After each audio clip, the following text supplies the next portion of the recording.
We have a proud record of supporting victims of modern slavery. Well, imagine the shock for all those cheering Tory MPs when they find out the Prime Minister's illegal migration bill significantly reduces the protections available to migrant victims of trafficking and modern slavery.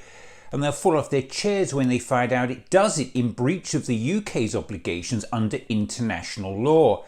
This is what the Prime Minister proudly tweeted on 7th of March. If you come to the UK illegally, you will be denied access to the UK's modern slavery system. Just think about this. A UK Prime Minister proudly tweeting this country will deny people access to modern slavery support, when the reality is that for people arriving on Britain's shores, a boat is often their only path to safety. And let's not forget, despite the narrative being pushed by the government, it's not illegal to come to the UK and claim asylum. But again, Minister, it's not illegal to seek asylum, it's illegal to smuggle people. In justification of the government's plans, the Home Secretary has repeatedly made this claim. But the hard truth is that our modern slavery laws are being abused by people gaming the system. Well, it will come as no surprise to anyone to learn that the Office of National Statistics has found no specific evidence in support of that claim. In fact, the government's own official figures show the vast majority of claims by small boat claimants are legitimate.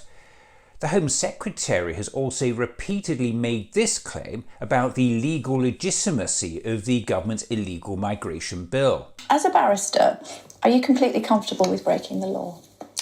We're not breaking the law, Kay. We are very confident that our measures that we've announced yesterday are in compliance with our international law obligations. It will again come as no surprise to learn that that too is complete bollocks. The government knows full well its new bill amounts to a flagrant breach of its obligations under the Refugee Convention and the European Convention on Human Rights. The front page of the bill even includes a concession from the government that the new law may breach the European Convention.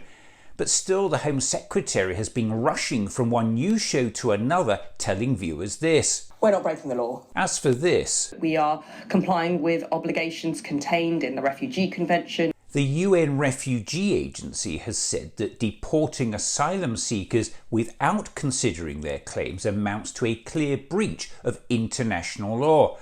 And if that's not enough for you, here's more from Barrister and King's Counsel Chris Daw. It's completely unlawful in international law, and I can break it down for you in very straightforward terms.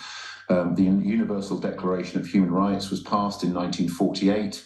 After the Second World War, it specifically provides that nations must allow refugees or asylum seekers to apply for asylum.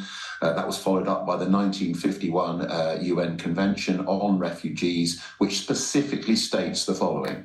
Asylum seekers are not required to apply in the first country that they reach. They are entitled to apply in any country which is a signatory to the convention, and they are not required to arrive in that country by lawful or regular means. There is specific provision that asylum seekers are entitled to arrive by irregular means without documentation, because if you use any form of common sense, you'll realise that any genuine refugee is unlikely to have proper documentation, and therefore it's highly improbable that they will have any lawful route to apply to arrive in a country and then apply for asylum.